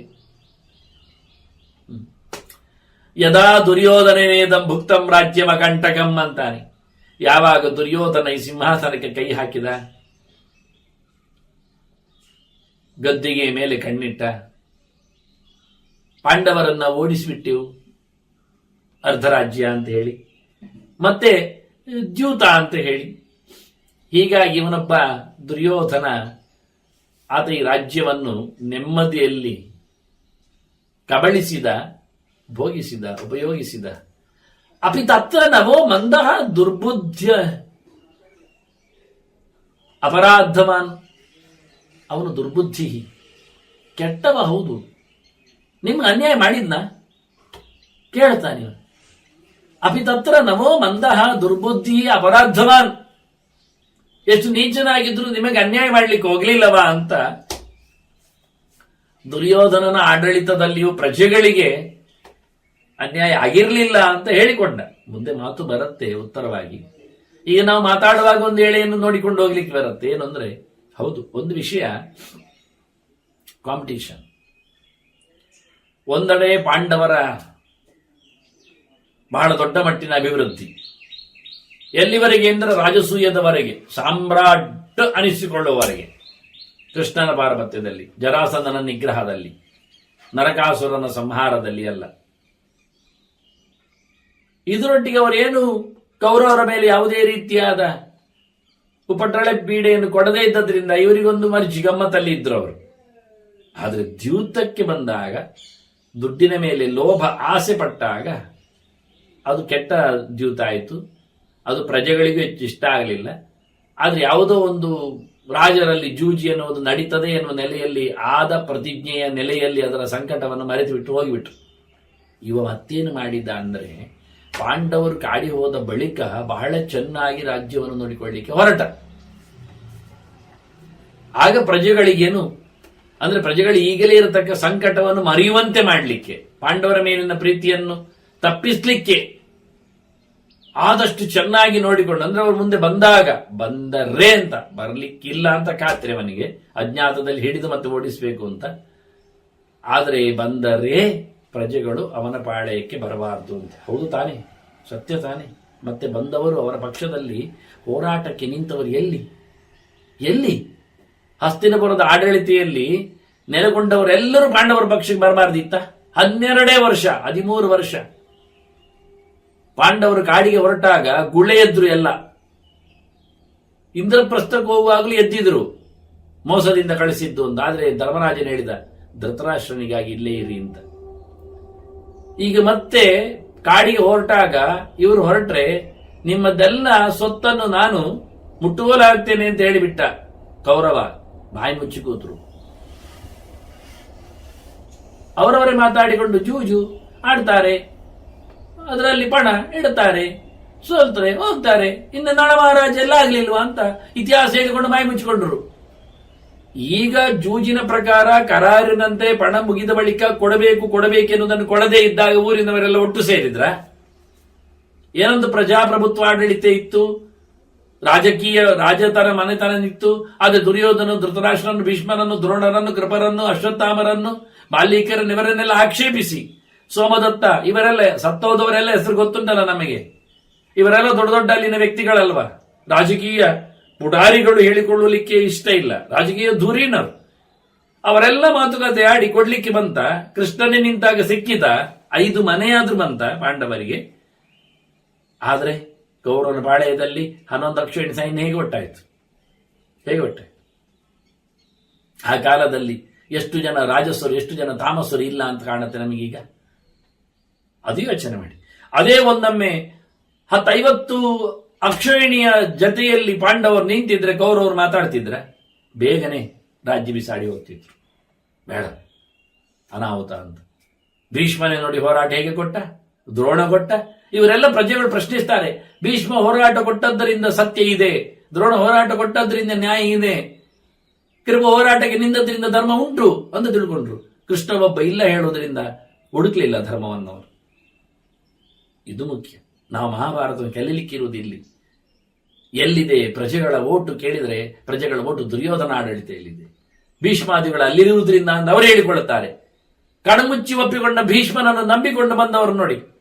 ನಾವು ತಪ್ಪು ಪಂಚಾಂಗವನ್ನು ಎತ್ತಿ ಹಿಡಿದುಕೊಂಡು ಅದರ ಬೆನ್ನ ಹಿಂದೆ ನಿಂತ ಬೆಂಬಲಿಗರಂತ ಆಯ್ತದು. ಎತ್ತಿ ಹಿಡಿದವ ಮೊದಲು ತಪ್ಪುಗಾರ ಆಗಿ ಬಿಟ್ರೆ ಉಳಿದವರೆಲ್ಲ ಹೇಗೆ ಬೀಳ್ತಾರೆ ನೋಡಿ. ಅಂಧೇನ ಇವ ನಿಯಮಾನ ಯಥಾಂಧ ಅಂದಾಗೆ ಕುರುಡನ ಬೆನ್ನ ಹಿಂದೆ ಎಲ್ಲ ಕುರುಡರಾಗಿ ಹೋದರಲ್ಲ. ಇದನ್ನು ಗಮನಿಸಿಕೊಂಡ ಧೃತರಾಷ್ಟ್ರ ಹೇಳುತ್ತಾನೆ, ಒಬ್ಬ ದುರ್ಬುದ್ಧಿಯವ ಅನ್ಯಾಯ ಮಾಡಿದ್ನ ಇಲ್ಲ. ಯಾಕೆ? ನಾನು ಅದಕ್ಕೆ ವಿಶ್ಲೇಷಣೆ ಮಾಡಿದ್ದು. ಅನ್ಯಾಯ ಮಾಡಿದ್ದರೆ ನಾಳೆ ಜನ ಅವನ ಪಾಳ್ಯದಲ್ಲಿ ನಿಂತಿರಲಿಲ್ಲ. ಅದಕ್ಕೋಸ್ಕರ 12-13 ವರ್ಷ ಜನರನ್ನು ಪಾಕೆಟ್ ಮಾಡಲಿಕ್ಕೆ ಚೆನ್ನ ಆಡಳಿತ ಕೊಟ್ಟ. ಆದ್ರಿಂದ ಕೌರವರ ಪಕ್ಷ 11 ಅಕ್ಷೋಹಿಣಿ ಸೈನ್ಯದಲ್ಲಿ ನಿಂತು. ಇವರನ್ನು ಹೇಳುತ್ತಾನೆ. ತನ್ನೆಲ್ಲ ಮಕ್ಕಳನ್ನು ಮಾತಾಡ್ತಾನೆ. ತಸ್ಯಾಪರಾಧಾತ್ ದುರ್ಬುದ್ಧೇ ಅಭಿಮಾನಾತ್ ಮಹೀಕ್ಷಿತಾಂ ವಿಮರ್ದ ಸುಮಹಾನಾಸೀತ್ ಅನಯಾತ್. ಸ್ವಕೃತಾದಥ. ಇದು ಶ್ಲೋಕದಲ್ಲಿ ಏನೋ ಒಂದು ನಿಗೂಢತೆ ಇದೆ. ಧೃತರಾಷ್ಟ್ರ ಹೇಳುತ್ತಾನೆ, ತಸ್ಯ ಅಪರಾಧಾತ್, ಆ ನನ್ನ ದೊಡ್ಡ ಮಗನ ದುರ್ಯೋಧನನ ತಪ್ಪಿನಿಂದ. ಯಾಕೆ ತಪ್ಪಾಯ್ತು ಅವನಲ್ಲಿ ಅಪರಾಧ ಆಯ್ತು ಕೇಳಿದರೆ, ದುರ್ಬುದ್ಧೇ, ಅವನ ಕೆಟ್ಟ ಮನಸ್ಸಿನಿಂದ. ಅಂತ ಕೆಟ್ಟ ಮನಸ್ಸವನಲ್ಲಿ ಏನುಂಟು ಕೇಳಿದರೆ, ಅಭಿಮಾನಾತ್, ಅವನಲ್ಲಿ ಅಹಂಕಾರ ಇತ್ತು, ದುರಭಿಮಾನ ಇತ್ತು, ಅವನಲ್ಲಿ ದೊಡ್ಡಸ್ತಿಗೆ ಅಮಲಿತ್ತು, ಈಗೋ ಇತ್ತು. ಅದು ಆದ್ರಿಂದ ಆದದ್ದು ಮಹೀಕ್ಷಿತ ವಿಮರ್ದ ಸುಮಹಾನಾಸೀತ್. ಈ 3 ಕಾರಣದಿಂದ ಅಪರಾಧ ಆಗಿದೆ ಮಗನಿಂದ. ಕಾರಣವನಲ್ಲಿರತಕ್ಕ ಕೆಟ್ಟ ಚಾಳಿ, ಅದು ಸಹವಾಸ ದೋಷದಿಂದ. ಅದಕ್ಕೆ ಬೇಕಾಗಿರ್ತಕ್ಕ ಗರ್ವ, ದರ್ಪ, ಅಧಿಕಾರದ ಅಮಲು, ಇದರಿಂದಾಗಿ ದೊಡ್ಡ ಹತ್ಯಾಕಾಂಡ ರಾಜರದ್ದಾಯಿತು. ಇದು ನಿಜವಾಗಿ ಒಳ್ಳೆಯದ್ದಲ್ಲ. ಇದು ತಪ್ಪು, ಇದು ಅನ್ಯಾಯ, ಇದು ಅಧರ್ಮ ಅನ್ನುವುದನ್ನು ಒಪ್ತೇನೆ ಅಂತ ಹೇಳ್ತಾನೆ. ಇದರಲ್ಲಿ ನನ್ನದು ಪಾಲುಂಟು ಅಂತ ಮೆಲ್ಲ ಹೇಳಿಕೊಂಡ. ಸ್ವಕೃತಾದತ ಅಂತ ತಾನು ಮಾಡಿಕೊಂಡದ್ದು. ತಾನು ಅಂದ್ರೆ ದುರ್ಯೋಧನ ಅಂತ ಅರ್ಥ ಆಗ್ಬೋದು, ತಾನು ಅಂದ್ರೆ ನಾನು ಅರ್ಥ. ಇಲ್ಲಿ ಹೇಳಿಕೊಳ್ಳುವಾಗ ಜನರಿಗೆ ದುರ್ಯೋಧನ ತಾನು ಮಾಡಿಕೊಂಡ ತಪ್ಪಿನಿಂದ ದೊಡ್ಡ ಅನರ್ಥ ಆಯ್ತು ಹೇಳಿಕೊಂಡ. ದುರ್ಯೋಧನ ಶಬ್ದ ಬಂದಾಯ್ತಲ್ಲ, ಇದು ಕೊನೆಯಲ್ಲಿಂಟು ಸ್ವಕೃತಾತ್ ಅಥ ಉಂಟು. ಅಥ ಮತ್ತೆ ಅಂತ ಮತ್ತೇನು, ಮತ್ತೆ ನನ್ನದು ಉಂಟು ಅಂತ. ಯಾಕೆ? ನನ್ನ ಅನಯಾತ್. ಇಲ್ಲಿ ನೋಡಿ, ಈಗ ವಾಕ್ಯ ಚೇಂಜ್ ಮಾಡುತ್ತೇನೆ, ಹೇಗೆ ಉಂಟು ನೋಡಿ. ತಸ್ಯಾಪರಾಧಾತ್ ದುರ್ಬುದ್ಧೇ ಅಭಿಮಾನಾತ್ ಮಹೀಕ್ಷಿತಾಂ ವಿಮರ್ದ ಸುಮಹಾನಾಸೀತ್ ಅನಯಾತ್ ಸಕೃದಾದತ, ನನ್ನದೇ ಆದ ತಪ್ಪಿನಿಂದಲೂ. ಇದು ಅರ್ಥ ಅನುವಾದ. ಮತ್ತೆ ಮತ್ತೆ ನನ್ನದು ಉಂಟು. ಅದರಲ್ಲಿ ಏನು? ಅನಯ. ಅನಯ ಅಂದ್ರೆ ಅವನನ್ನು ಬಗ್ಗಿಸದೇ ಇರುವುದು, ನೀತಿವಂತಿಕೆಗೆ ಅವನನ್ನು ಒಳಪಡಿಸದೇ ಇರುವುದು, ಅವನ ಪಾಡಿಗೆ ನಾನು ಮೇರಿಲಿಕ್ಕೆ ಬಿಟ್ಟದ್ದು. ಇದು ನನ್ನದೇ ಆದ ತಪ್ಪು. ಆದ್ರಿಂದ ಆದ ತಪ್ಪುಗಳು ಉಂಟು. ರಾಜರ ಸಮ್ಮರ್ದಕ್ಕೆ ಕಾರಣ ನಾನು, ನನ್ನ ಮಗ ಹೌದು. ಆದ್ರಿಂದ ನನ್ನ ಮಕ್ಕಳು ಎಲ್ಲ ಸೇರಿದ್ದಾರೆ ಇದರಲ್ಲಿ. ಯದೇವ ತೈಹಿ ಕೃತಂ ಕಿಂಚಿತ್ ವೆಲೈಕಂ ವಹ ಸುತೈರ್ಮಮ. ನನ್ನೆಲ್ಲ ಮಕ್ಕಳು ಸೇರಿಯೂ ಅನ್ಯಾಯ ಮಾಡಿದ್ದುಂಟು. ಭೀಮಸೇನ ಹೇಳಿದಾಗ ಗಾಂಧಾರಿಗೆ ಉತ್ತರ ಕೊಟ್ಟಿಲ್ವಾ? ಒಬ್ಬ ಮಗುನ ಅನ್ಯಾಯ ಮಾಡೋದವನಿಲ್ಲ ಅಂತೇಳಿ. ಅದರಿಂದ ಇವನು ಒಪ್ಪಿಕೊಂಡದನ್ನು ತಿಳ್ಕೊಂಡ. ಜನರಿಗೆ ಅರ್ಥ ಆಗಿದೆ, ಗೊತ್ತಿದೆ. ಎಲ್ಲ ಮಕ್ಕಳು ನನ್ನಿಂದ, ನನ್ನ ಮಕ್ಕಳಿಂದ, ಎಲ್ಲ ಮಕ್ಕಳಿಂದಲೂ ನಿಮಗೆ ಅಪಚಾರ ಆಗಿದೆ, ತಪ್ಪಾಗಿದೆ, ಹೆಚ್ಚು ಕಡಿಮೆ ಆಗಿದೆ ಅಂದ. ಯದನ್ಯೇನ ಮದೀಯೇನ. ನನ್ನ ಮಕ್ಕಳಿಂದ ಮಾತ್ರ ಅಂತಲ್ಲ, ನನ್ನ ಇತರ ಯಾರಾದರೂ ವ್ಯಕ್ತಿಗಳಿಂದಲೂ ಸಹ ತಪ್ಪಾಗಿರ್ಬೋದು. ತದನು ಜ್ಞಾತವರಾದ. ಅದನ್ನೆಲ್ಲ ಕ್ಷಮಿಸಿ ನಮ್ಮನ್ನು, ನಮ್ಮೀರುವರನ್ನು ಹೋಗಲಿಕ್ಕೆ ನೀವು ಅನುಮತಿಸಿರಿ ಅಂತ ಹೇಳಿ. ದುರ್ಯೋಧನ ಮಾತ್ರ ಅಲ್ಲೇ ತನ್ನೆಲ್ಲ ಮಕ್ಕಳನ್ನು ತಗೊಳ್ತಾನೆ. ಮತ್ತೆ ಮದೀಯೇನ ಯದನ್ಯೇನ, ಮಕ್ಕಳೆಲ್ಲದೂ ಸಹ ಇದ್ರು ನನ್ನ ಯಾರದೇ ಚಾಳಿಯವರಿಂದ, ನನ್ನ ಒಡನಾಟದಲ್ಲಿದ್ದವರಿಂದ ಏನಾದರೂ ಆಗಿರಬಹುದು. ತದ್ವೋ ಹೃದಯ ನ ಕರ್ತವ್ಯಂ ಮಯಾ ಬದ್ಧೋಯ ಮಂಜರಿ. ನಾನು ಕೈ ಮುಗಿದು ಮತ್ತೆ ನಿಮ್ಮಲ್ಲಿ ಕೇಳಿಕೊಳ್ತೇನೆ, ಅದು ಯಾವುದನ್ನು ಮನಸ್ಸಿಗೆ ಹಚ್ಚಿಕೊಳ್ಳಬೇಡಿ. ಅದು ಯಾವುದನ್ನು ತಪ್ಪು ಅಂತ ಗಟ್ಟಿಯಾಗಿ ಅದನ್ನು ಹೇಳಿಕೊಳ್ಳಬೇಡಿ, ಇಟ್ಟುಕೊಳ್ಳಬೇಡಿ, ಕೋಪ ಮಾಡಬೇಡಿ, ಅದನ್ನು ಬಿಟ್ಟುಕೊಡಿ, ಇಲ್ಲ ಮಾಡಿಕೊಳ್ಳಿ. ಯಾಕೆ? ವೃದ್ಧೋಯಂ ಹತಪುತ್ರೋಯಂ ದುಃಖಿತೋಯಂ ನರಾಧಿಪ ಪೂರ್ವ ರಾಜ್ಞಾಂಚ ಪುತ್ರೋಯಂ ಇತಿ ಕೃತ್ವ ಅನುಜಾನತ. ನಾನು ಮುದುಕ ಅಂತೇಳಿ ನನ್ನನ್ನು ಹೋಗ್ಲಿಕ್ಕೆ ಬಿಡಿ, ತಪ್ಪಾಗಿದೆ ಸರಿ ಒಪ್ಪಿಕೊಂಡು ಇರಲಿ. ಇನ್ನು ಮುದುಕ ಕೊನೆ ಹೊತ್ತಿನಲ್ಲಿ ಆದರೂ ಒಳ್ಳೆಯ ಲೋಕವನ್ನು ಪಡೀಲಿ. ಸಾಮಾನ್ಯವಾಗಿ ವೃದ್ಧರಾದವರು ರಾಜರು ಕಾಡಿನಲ್ಲಿ ನೆಲೆಗೊಂಡು ತಪಸ್ಸನ್ನು ಆಚರಿಸಿ ಒಳ್ಳೆಯದನ್ನು ಪಡೆಯುವ ಕ್ರಮ. ಲೋಕದಲ್ಲಿದ್ದಾಗ ದೇಶವಾರ್ತೆ ಇರುತ್ತೆ, ದೇವವಾರ್ತೆ ಕಮ್ಮಿ ಇರುತ್ತೆ. ಆದರೆ ಇನ್ನಾದರೂ ದೇವರ ಬಗ್ಗೆ ಎಚ್ಚರವಾಗಲಿ ಹೇಳಿಕೊಳ್ಳುವ ನೆಲೆ ನಮ್ಮದು. ಆ ನೆಲೆಯಲ್ಲಿ ವೃದ್ಧ ಅಂತೇಳಿ ನನ್ನನ್ನು ಬಿಡಿ. ಹತಪುತ್ರೋಯಂ, ನನಗೆ ಯಾರು ಗತಿ ಇಲ್ಲ, ಮತ್ತೆ ನನ್ನವರು ಯಾರಿಲ್ಲ ಇಲ್ಲಿ. ಆ ಲೆಕ್ಕದಲ್ಲಿ ಆದ್ರೂ ನಾನು ಇಲ್ಲಿ ಏಕೆ ಇರಬೇಕು? ಹಾಗಾದ್ರೂ ಒಂದು ಯೋಚನೆ ಮಾಡಿ. ಸಂಬಂಧವನ್ನು ಕಡಿದುಕೊಂಡಿದ್ದೇನೆ, ಸಂಬಂಧ ಇಲ್ಲದ ಜಾಗದಲ್ಲಿ ಇರುವುದು. ಮಕ್ಕಳಂತಿರುವರು ಬೇಡ ನನಗೆ. ನನ್ನ ಮಕ್ಕಳಿಲ್ಲೇ ಆಗಿದೆ ಅಲ್ಲ, ಹಾಗಾಗಿ ನನಗೊಂದು ಸದ್ಗತಿ ಆಗಬೇಕಲ್ಲ. ಆದ್ರಿಂದ ನಾನು ನಿರಾಶ್ರಿತ ನಿರ್ಗತಿಕ ಎನ್ನುವ ನೆಲೆಯಲ್ಲಿ ಆದರೂ ದುಃಖಿತೋಹಂ, ತುಂಬ ನೋವುಂಟು. ಅದನ್ನೆಲ್ಲ ಇಲ್ಲಿದ್ರೆ ಮತ್ತೆ ಅದೇ ನೆನಪಾಗುತ್ತೆ. ದುರ್ಯೋಧನ ನಡೆದಾಡಿದ ಜಾಗ, ಮಕ್ಕಳು ಓಡಾಡಿದ ನೆನಪು, ಅಂಗಳ, ಇವನ್ನೆಲ್ಲ ಯೋಚನೆ ಮಾಡ್ತಾ ಮತ್ತೆ ವ್ಯಾಸರ ಹಾಗೆ ಹೇಳಿದ್ದಲ್ಲ, ಇನ್ನು ಇಲ್ಲಿದ್ರೆ ಅವನು ಎಷ್ಟು ಸಮಯ ಅಂತ ಯೋಚನೆಯಲ್ಲಿ ಕೊರಗಿ ಸಾಯ್ತಾನೆ. ಅವನು ನೆನಪಿನಿಂದ ಆಚೆ ಹೋಗ್ಲಿ. ನೋಡಿ, ದೇಶ ಚೇಂಜ್ ಆದ ತಕ್ಷಣ ಮನುಷ್ಯ ಎಷ್ಟು ಬದಲಾಗ್ತಾನೆ ಎನ್ನುವುದಕ್ಕೆ ಧೃತರಾಷ್ಟ್ರ ಒಬ್ಬ ತುಂಬಾ ಧೂರ್ತನಾದವ, ಕೆಟ್ಟ ಚಾಳಿಯಲ್ಲಿ ಹುಟ್ಟಿದವ, ಎಲ್ಲರ ಜೊತೆಯಲ್ಲಿ, ಕೆಟ್ಟ ಚಾಳಿ ಅಂದ್ರೆ ಮಕ್ಕಳೊಟ್ಟಿಗೆ ಸಹವಾಸದಿಂದ ದೋಷ ತುಂಬಿದವ, ಆದ್ರೂ ಎಷ್ಟು ಒಳ್ಳೆಯವನಾದ ನೋಡಿ. ಕೊನೆಯ ಒಂದು 3 ವರ್ಷದಲ್ಲಿ ಅವರ ಬದುಕಿನ 100 ವರ್ಷಕ್ಕಿಂತಲೂ ಮಿಗಿಲು ಕೊನೆಯ 3 ವರ್ಷ ಆಯಿತು. ವೇದವ್ಯಾಸರ ಧರ್ಮರಾಜನ ಅನುಗ್ರಹದಲ್ಲಿ ಅನುಜ್ಞೆಯಲ್ಲಿ ಆದಂತಹ ಕಥೆ ಅದು ಬದಲಾವಣೆ. ಅದು ಇಷ್ಟು ಸಮಯ ಹಾಳಾದವರು ನಾಳೆ ಬದಲಾಗಬಾರದೆ ಅಂತ ಕೇಳಬೇಡಿ, ಆಗ್ಬಹುದು. ಒಂದು ಅರೆಕ್ಷಣದಲ್ಲಿ ಆಗ್ಬಹುದು ಮನುಷ್ಯ. ಧೃತರಾಷ್ಟ್ರನಿಗೆ ಕಾರಣನಾಗ್ತಾನೆ, ದೃಷ್ಟಾಂತನಾಗ್ತಾನೆ. ಅವನು ಹೇಳ್ತಾನೆ, ನಾನು ತುಂಬಾ ದುಃಖವನ್ನು ಅನುಭವಿಸಿದ್ದೇನೆ ನೋಡಿ. ಏನಲ್ಲ ಅದ್ರ ಪೂರ್ವರಾಜ್ಞಾಂ ಚ ಪುತ್ರೋಯಂ ಇತಿ, ನಾನು ಹಳೆಯ ರಾಜರ ಮಗ ಅಂತ ಆದ್ರೂ ನನ್ನ ಮೇಲೆ ಒಂದು ಮಮತೆ ಇಡಿ ನೀವು. ಹಿಂದಿನವರ ಮಗ ಅಲ್ವಾ ನೋಡಿ, ಒಳ್ಳೆಯವರ ಮಗ ಅಂತ ಆದ್ರೂ ಬೆಲೆ ಜಾಸ್ತಿ ಇರುತ್ತೆ. ತಾನು ಕೆಟ್ಟವನಾದ್ರೂ ಪರವಾಗಿಲ್ಲ. ಎಷ್ಟು ಚೆನ್ನಾಗಿದೆ ನೋಡಿ. ದೊಡ್ಡವರ ಮಗ ಎನ್ನುವ ಒಂದು ಕೇವಲ ಕಾರಣದಿಂದಲೇ ಅವನನ್ನು ಕ್ಷಮಿಸುವ ಬಗೆ, ಒಪ್ಪುವ ಬಗೆ. ಅದು ನಾನು ಹಿಂದಿನ ರಾಜರ ಮಗ ಅಂತ ಹೇಳಿಕೊಂಡಾದ್ರೂ ನನ್ನನ್ನು ನೀನು ಹೋಗ್ಲಿಕ್ಕೆ ಬಿಡ್ತೀರಾ, ಅನುಜ್ಞೆ ಮಾಡ್ತೀರಾ ಅಂತ ಕೇಳಿಕೊಂಡು ಮತ್ತೆ ಕೈ ಮುಗಿದು ಕೇಳುತ್ತಾನೆ. ಈ ಕಿವಿ ಹಾಗೆ ಪಾಪ, ಇವಳು ನನ್ನಂತೆ ಮುದುಕಳಿದ್ದಾಳೆ, ಮಕ್ಕಳನ್ನು ಕಳ್ಕೊಂಡಿದ್ದಾಳೆ, ದುಃಖಿತಳಿದ್ದಾಳೆ, ಗಾಂಧಾರಿ ಪುತ್ರ ಶೋಕಾರ್ಥ, ಹೆತ್ತ ಮಕ್ಕಳ ನಾಶದಿಂದಾಗಿ ಬಹಳಷ್ಟು ಕೊರಗಿದ್ದಾಳೆ. ತುಲ್ಯ ಯಾಚತಿ ಓ ಮಯ, ನನ್ನಂತೆ ನನಗೆ ಸಮಳಾಗಿಯೇ ಇದ್ದಾಳೆ. ಹೀಗಾಗಿ ಅವಳು ನಿಮ್ಮಲ್ಲಿ ಕೇಳುತ್ತಾ ಇದ್ದಾಳೆ, ಅವಳಿಗೂ ನೀವು ಕಾಡಿಗೆ ತೆರಳಲು ಅನುಮತಿಯನ್ನು ಕೊಡಬೇಕು. ರಾಜ ಧರ್ಮರಾಜ, ಅವನ ಆಡಳಿತೆ ತುಂಬಾ ಅದ್ಭುತ, ತುಂಬಾ ಚೆನ್ನಾಗಿದೆ. ಅಯ್ಯೋ ಏನವನು, ಆಹಾ, ಬ್ರಹ್ಮೇಶ ಭಗವಾನೇಶ ಸರ್ವಭೂತ ಜಗತ್ಪತಿ, ಬ್ರಹ್ಮೇವ ಚತುರ್ಮುಖ ಬ್ರಹ್ಮನಂತೆ ನಡುವೆ, ದೊಡ್ಡ ಭಗವಂತನಂತೆ, ಬ್ರಹ್ಮಾಂಡದ ಅರಸನಂತೆ, ಲೋಕದ ಒಡೆಯನಂತೆ, ನಮ್ಮೆಲ್ಲರ ರಾಜನಿದ್ದಾನೆ, ದೊರೆ ಇದ್ದಾನೆ. 4 ಜನ ಅವನಿಗೆ, 4 ಮಂತ್ರಿಗಳು, 4 ತಮ್ಮಂದಿರು. ಇವು ಹೇಳ್ತಾನೆ, ಚತ್ವಾರಃ ಸಚಿವಾಹ ಯಸ್ಯ ಭ್ರಾತರಃ ವಿಪುರೌಜಸಃ. ಏನು ಪ್ರತಾಪ, ಏನು ಪ್ರತಾಪ ಒಬ್ಬೊಬ್ಬರದ್ದು. ಭೀಮ, ಅರ್ಜುನ, ಯಮಳರು ಕಮ್ಮಿ ಏನು. 4 ಕಡೆಯಲ್ಲಿ ನಿಂತ 4 ಲೋಕಪಾಲ ಸಮಾಹ ಹ್ಯತೆ, ಲೋಕಪಾಲಕರಂತೆ, ದಿಗಾಧಿಪತಿಗಳಂತೆ. ಅತ್ತ ಇಂದ್ರನಂತೆ, ಇತ್ತ ಯಮನಂತೆ, ಇತ್ತ ವರುಣನಂತೆ, ಅತ್ತ ಸೋಮನಂತೆ. ಕಡಿಮೆ ದೃಷ್ಟಾಂತ ಅವರಿಗೆ, ಆದರೂ ದೊಡ್ಡ ಸಂಗತಿ ಹೇಳುವುದರಲ್ಲಿ. ಅರ್ಜುನ ಸ್ವಯಂ ಇಂದ್ರನೇ ಇದ್ದಾನೆ ಬಿಡಿ, ಮತ್ತೇನು ಹೇಳೋದು. ಮೃತ್ಯು ಭಯಂಕರನಂತೆ ಭೀಮಸೇನ ಇದ್ದಾನಲ್ವಾ, ಯಮ ಆದ್ರೇನು ಭೀಮ ಆದ್ರೇನು ನಿಯಮಿಸುವಲ್ಲಿ ಅದು ಸರಿಯೇ.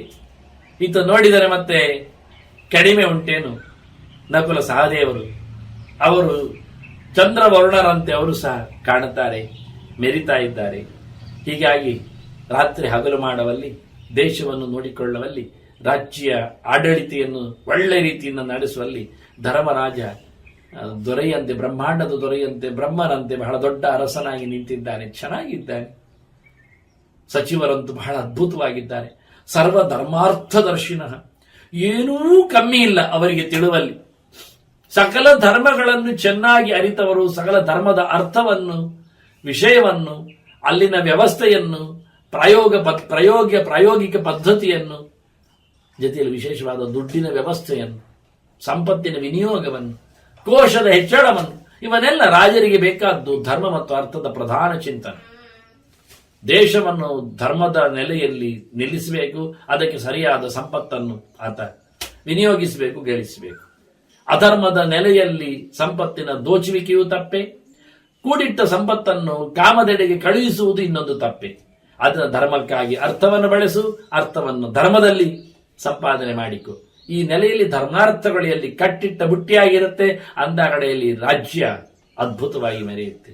ಆ ನಮೂನೆ ಉಳ್ಳವರು ಈ 4 ಸಚಿವರು ಅಂದಾಗ ಧರ್ಮರಾಜನ ಆಡಳಿತೆಯ ಬಗ್ಗೆ ಹೇಳೋದು. ಸರ್ವೈರ್ ಭವದ್ಭಿಹಿ ದ್ರಷ್ಟವ್ಯ ಸಮೇಶು ವಿಷಮೇಶು ಚ. ಧರ್ಮರಾಜನ ಆಡಳಿತದಲ್ಲಿ ಏನು ಹೆಚ್ಚು ಕಡಿಮೆ ಆದರೂ ನೀವೆಲ್ಲ ಅದನ್ನು ನೋಡಿಕೊಂಡು ಸರಿ ಮಾಡಬೇಕು. ನೀವು ಹೇಳ್ತಾನೆ ಅವನ ಜೊತೆಯಲ್ಲಿ ನೀವಿರಬೇಕು, ಅವನ ನೀವು ಚೆನ್ನಾಗಿ ನೋಡಿಕೊಳ್ಬೇಕು. ನೋಡಿ, ಧರ್ಮರಾಜನ ಮೇಲೆ ಹೇಳುತ್ತಾನೆ ಎಷ್ಟು ಪ್ರೀತಿಯಾಗಿದ್ದವನೀಗ. ಅಷ್ಟು ಸಮಯ 15 ವರ್ಷ ಧರ್ಮರಾಜನ ನಿರ್ವ್ಯಾಜವಾದ ಹೃದಯ ತುಂಬಿದ ಪ್ರೀತಿಯ ಎಲ್ಲ ಜನರ ನಡವಳಿಕೆಯಿಂದ ನೆಲೆಗೊಂಡ ಧೃತರಾಷ್ಟ್ರ ಹೇಳ್ತಾರೆ ಧರ್ಮರಾಜನಿಗೆ, ಏನಾದ್ರೂ ನೀವು ಧರ್ಮರಾಜನನ್ನು ನೋಡಿಕೊಳ್ಳಿಯಪ್ಪ. ನನ್ನ ನಂತರದಲ್ಲಿ ಏನು ವಿಷಮ ಸನ್ನಿವೇಶದಲ್ಲಿಯೂ ಧರ್ಮರಾಜನ್ ನೀವು ಬೆಂಗಾವಲಾಗಿ ನಿಲ್ಲಿ, ಬೆಂಬಲವನ್ನು ಘೋಷಿಸಿರಿ ಅಂತ ಹೇಳುತ್ತಾ, ಒಟ್ಟಿಗೆ ನೀವಿರಬೇಕು, ಹೆಚ್ಚು ಕಡಿಮೆಯಲ್ಲಿ ನೀವು ಬರಬೇಕು ಅಂತ ನಾನು ಹೇಳ್ತೇನೆ.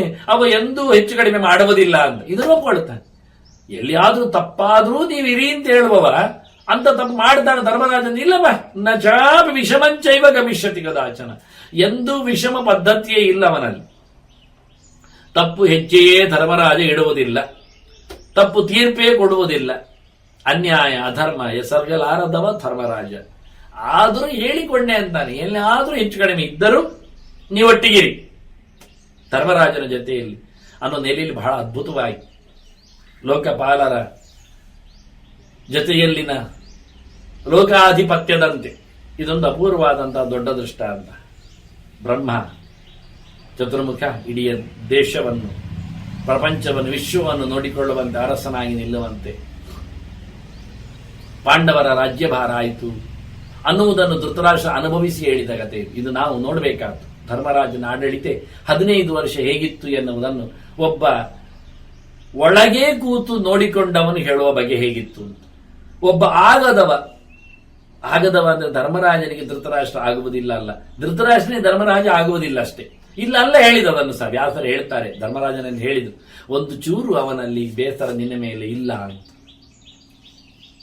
ಅಂತಹ ಧೃತರಾಷ್ಟ್ರ ಎಷ್ಟು ಚೆನ್ನಾಗಿ ಮಾತು ಹೇಳಿದ ಅನುಭವಿಕವಾಗಿ ಅಂದರೆ ಈ ದೇಶ ಹೇಗಿದೆ ಅಂತ. ಇನ್ನು ಪ್ರಜೆಗಳದನ್ನು ಅನುಭವಿಸಿದವರು ಎಷ್ಟು ಚೆನ್ನಾಗಿ ಮೊತ್ತದಲ್ಲಿ ಅನುಭವಿಸಿಕೊಂಡ್ರು ಅಂತ ನಾವು ಕೇಳಬಹುದು. ಧರ್ಮರಾಜ ಆಡಳಿತೆಯಲ್ಲಿ ಅದು ಭೀಮನ ಆಡಳಿತ, ಅರ್ಜುನನ ಕಣಗಾಬು ಅಂದಾಗ ಈ ನೆಲ ಸ್ವರ್ಗಕ್ಕಿಂತ ಮಿಗಿಲಾಗಲೇಬೇಕಲ್ಲ, ಅಷ್ಟು ಎತ್ತರದಲ್ಲಿ ನಿಲ್ಲಲೇಬೇಕಲ್ಲ. ಅದು ಒಂದು ಚೂರು ರೋಗ ರುಜಿನ ದುಃಖ ದುಮ್ಮಾನಗಳು ಇಲ್ಲದಂತೆ ನಡಿಲಿಕ್ಕೆ ಯಮಳರು, ನಕಲ ಸಹದೇವರು, ದೇವವೈದ್ಯರು. ಏನ್ ಹೇಳೋದು, ವಿಜ್ಞಾನದ ಪರಾಕಾಷ್ಠೆಯೇ ಭಗವದೆಚ್ಚರದ ರೂವಾರಿಯೇ ಭೀಮಸೇನ ಇದ್ದಾಗ ಜ್ಞಾನದ ಮಾರ್ಗದಲ್ಲಿ ಯಾವುದೇ ತಪ್ಪಿಲ್ಲ. ಕರ್ತವ್ಯದಲ್ಲಿ ಒಂದೊಮ್ಮೆ ಲೋಪ ಇದ್ರೆ ಅರ್ಜುನ ನಿಂತಾಗ, ಇಂದ್ರಿಯೇಶ ನಿಂತಾಗ, ಎಲ್ಲ ಇಂದ್ರಿಯಗಳ ಒಡೆಯ ನಿಂತಾಗ ಕರ್ತವ್ಯ ಲೋಪ ಯಾರಿಂದಲೂ ಆಗುವುದಿಲ್ಲ. ಕ್ರಿಯಾಶಕ್ತಿ ಅಷ್ಟು ಜೋರಿದೆ, ಜ್ಞಾನಶಕ್ತಿ ಅಷ್ಟು ಎತ್ತರ ಇದೆ ಭೀಮಸೇನಿಂದಾಗಿ. ಇನ್ನು ಪುಣ್ಯ, ಸದ್ಗತಿ, ಒಳ್ಳೆಯದು, ಸಾಧು ಇವೆಲ್ಲ ಧರ್ಮರಾಜನದ್ದು. ಧರ್ಮದ ಭೂಮಿ, ಧರ್ಮದ ನೆಲೆ. ಹಾಗಿರುವಾಗ ಎಷ್ಟು ಚೆನ್ನಾಗಿರಬೇಡ. ಇದು ಎಲ್ಲಿಯಾದ್ರೂ ಒಂದೊಮ್ಮೆ ಕೊರತೆಗಳು, ಲೋಪಗಳು, ನ್ಯೂನತೆಗಳು ಕಂಡ್ರೆ ಅದನ್ನು ಸರಿಪಡಿಸುವ ಮದ್ದಿನ ಮೂಲಕ ಯಮಳರು, ನಕುಲ ಸಹದೇವರಿದ್ದೇ ಇದ್ದಾರೆ. ತಪ್ಪಾಗದಂತೆ ನೋಡಿಕೊಳ್ಳುವವರು, ಸರಿಪಡಿಸುವವರು, ಮುಂದೂಡುವವರು, ಚಿಕಿತ್ಸೆ ಕೊಡುವವರು. ಒಂದು ದೃಷ್ಟಿಯಿಂದ ಅವರ ದರ್ಶನವೇ ಸಾಕಲ್ಲ. ಇಷ್ಟು ಚಂದವಾದಂತಹ ಆಡಳಿತ ಅಂದಾಗ ಕೇಳಿಕೊಂಡ. ಇಷ್ಟು ಹೇಳಿಕೊಂಡ್ರೂ ಧೃತರಾಷ್ಟ್ರ ಎಲ್ಲಿಯೂ ಕೃಷ್ಣನನ್ನು ಕರೆದು ತೋರಿಸಲಿಲ್ಲ. ಆದರೆ ಇವರೆಲ್ಲರಿಗೂ ಧರ್ಮರಾಜಾದಿಗಳ ಪಂಚಪಾಂಡವರ ಹಿಂದೆ ನಡೆಸಿಕೊಡುವವ ಕೃಷ್ಣ, ಅವನನ್ನು ಮರಿಲಿಕ್ಕಿಲ್ಲ. ಕುಳ್ಳಿರಿಸಿದ ಅವ ಮಹದ್ಭಿ ಸುಪ್ರತಿಷ್ಠಿತ ಅಂತಾರಲ್ಲ, ಅಶ್ಮಾಭಿಯಾದಿ ದೇವತ್ವಂ ಅಂತ. ಕಲ್ಲಿನ ಗುಂಡಿಗೂ ಬೆಲೆ ಬರುತ್ತೆ ಯಾವಾಗಾದ್ರೆ ದೊಡ್ಡವರದನ್ನು ಲಿಂಗ ಅಂತೇಳಿ ಪ್ರತಿಷ್ಠೆ ಮಾಡಿ ಹೊಡಗಿದಾಗ. ಯಾವ ದೇವರ ನೆನಪಿನಲ್ಲಿ ಮಾಡಿಕೊಳ್ತಾರೋ ಆ ನೆಲೆಯಲ್ಲಿ ಅದರ ಶಕ್ತಿ ಆವಿರ್ಭಾವ ಆಗುತ್ತೆ ಸುತ್ತಮುತ್ತಲು. ಅದರಂತೆ ಕೃಷ್ಣ ಧರ್ಮರಾಜನನ್ನು ಕುಳ್ಳಿರಿಸಿದ್ದು, ವ್ಯಾಸರು ಧರ್ಮರಾಜನನ್ನು ಕುಳ್ಳಿರಿಸಿದ್ದು. ಹೀಗಾಗಿ ಇಂತಹ ಒಂದು ಪ್ರತಿಷ್ಠೆ ಮಾಡಿದವರ ತಪಸ್ಸು ಶಕ್ತಿ, ಧೀಶಕ್ತಿ, ಕಾಯಿಗುಣ ಇವನ್ನೆಲ್ಲರ ಹಿನ್ನೆಲೆಯಲ್ಲಿ ಧೃತರಾಷ್ಟ್ರ ಹೇಳುತ್ತಾನೆ, ಇದು ದೇಶ ಬ್ರಹ್ಮಾಂಡದಂತೆ ಮೆರಿತಾ ಇದೆ. ದೇವತೆಗಳ ಸಾಮ್ರಾಜ್ಯ ಅದು ಕ್ಷುದ್ರವಾದದ್ದಲ್ಲ, ತಪ್ಪು ಆಗುವಂಥದ್ದಲ್ಲ, ಭಗವಂತನ ಮರೆತ ಆಗುವಂಥದ್ದು ಅಲ್ಲ. ಆದ್ರಿಂದ ಬ್ರಹ್ಮದೇವರ ಆಡಳಿತಕ್ಕೆ ಹೋಲಿಸಬೇಕಾದ್ರೆ ಭಾವಿ ಬ್ರಹ್ಮನಾದ ಭೀಮನ ಪರಿಪೂರ್ಣವಾದಂತಹ ಅಲ್ಲಿ ಕೈವಾಡ ಇದೆ ಅಂತ ಅರ್ಥ ಮಾಡಿಕೊಳ್ಳಿಕೊಂಡು ಇದನ್ನು ಧೃತರಾಷ್ಟ್ರನ ಅನುಭವಿಸಿದ. ಈಗ ದುರ್ಯೋಧನಾದಿಗಳ ಪ್ರಭಾವ ಇಲ್ಲ, ಅವರ ಒಡನಾಟ ಇಲ್ಲ, ಅವರ ಬೋಧೆಗಳು ಇಲ್ಲ. ಅದರಿಂದ ಕಿವಿಯೂ ಸ್ವಚ್ಛ, ಅನ್ನ ಆಹಾರವೂ ಸ್ವಚ್ಛ, ಆನಂತರ ಸಂಸ್ಪರ್ಶಗಳು ಸ್ವಚ್ಛ. ಹೀಗಾಗಿ ಅಪ್ಪ ಅಂತ ಕರೆಯುವ ಮಗ ಇಲ್ಲದೆ ಆಗ್ಲಿಕ್ಕೆ ಹೋಗಿ ಆ ಆತ್ಮೀಯತೆಯ ಒಂದು ಕೊಂಡಿ ಏನಿದೆ, ತಾನು ಎನ್ನತಕ್ಕಂಥ ಮಮತೆಯ ಪರಾಕಾಷ್ಠೆ ಇದೆ, ಅದೆಲ್ಲ ಕಳಚಿಕೊಂಡು ಶುದ್ಧವಾದ ವ್ಯಕ್ತಿ. ಅದರಲ್ಲಿ ಉಪವಾಸ ಕೃಷ ಅಂತ ಹೇಳಿಕೊಡ್ತಾನೆ. ನಾನು ಉಪವಾಸದಲ್ಲಿ ಇದ್ದೇನೆ, ತುಂಬಾ ಬಳಲಿದ್ದೇನೆ ಅಂತ ಪ್ರಜೆಗಳಿಗೆ ಹೇಳಿಕೊಳ್ತಾನೆ. ಹೇಳಿಕೊಂಡವರಿಗೆಲ್ಲ ಮಗದೊಂಬೆ ದೊಡ್ಡವರಿಗೆಲ್ಲ ಕೈ ಮುಗಿದಿದ್ದೇನೆ ಅಂತ ಹೇಳುತ್ತಾ ನಮಃ ಅಂತ ತಿಳಿಸಿಕೊಡುತ್ತಾ ಬಾಯಲ್ಲಿಯೂ ನಮಸ್ಕಾರವನ್ನು ಹಾಕಿ ಅನುಮತಿಯನ್ನು ಕೊಡಿ ಅಂತ ಕೇಳಿಕೊಂಡ. ಯಾರು ಮಾತಾಡ್ತಾ ಇಲ್ಲ, ಅಳ್ತಾ ಇದ್ದಾರೆ. ಕಣ್ಣು ತುಂಬ ಕಣ್ಣೀರು ತುಂಬಿದೆ. ಒಬ್ಬರಿಗೊಬ್ಬರು ಮೋರೆ ನೋಡಿಕೊಳ್ಳುತ್ತಾ ಇದ್ದಾರೆ. ಮುಂದೆ ಧೃತರಾಷ್ಟ್ರನೇ ಉತ್ತರಿಸಬೇಕಾಗತ್ತೆ, ಮಾತಾಡಬೇಕಾಗುತ್ತೆ. ಧೃತರಾಷ್ಟ್ರನ ಮತ್ತೆ 3ನೇ ಬಾರಿಯ ಧೃತರಾಷ್ಟ್ರನ ಮಾತಿಗೆ ನಾ ಮತ್ತೆ ಕಿವಿಯಾಗುವ ವಂದನೆಗಳು. ಶ್ರೀಕೃಷ್ಣ ಅರ್ಪಣಮಸ್ತು. ನಾರಾಯಣ ನಾರಾಯಣ ನಾರಾಯಣ.